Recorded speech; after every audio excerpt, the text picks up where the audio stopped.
Ibn Taymiyyah is well known for many reasons.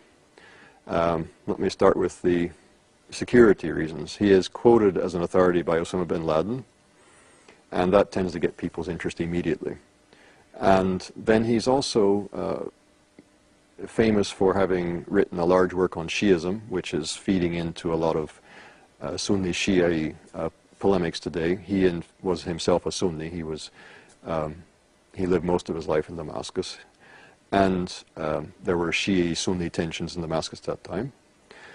He also wrote the largest refutation of Christianity in the whole Islamic tradition.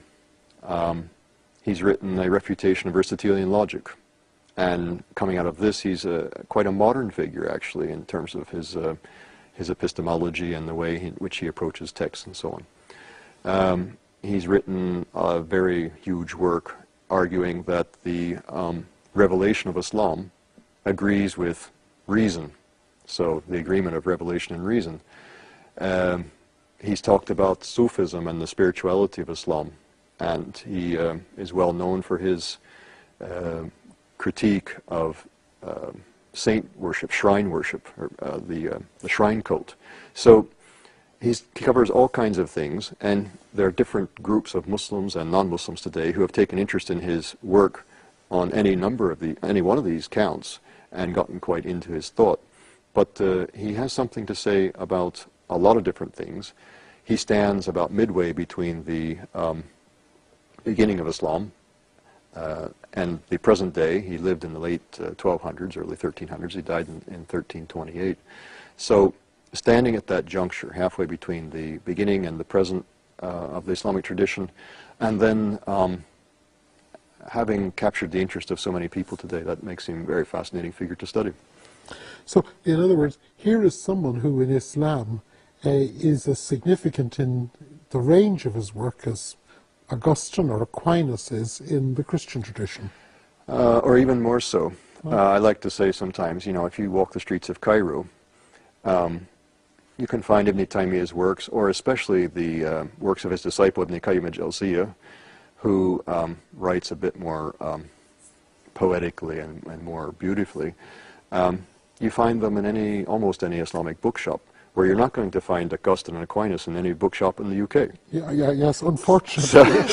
So there's a sense in which Ibn Taymiyyah and Ibn Qayyim al-Jawziyya, his student, are more present in centers of like Cairo and. So studying him is not just studying the historical thought in the way that we might study the historical thought of some great thinker in the past. It's actually studying a living force in Islamic understanding today.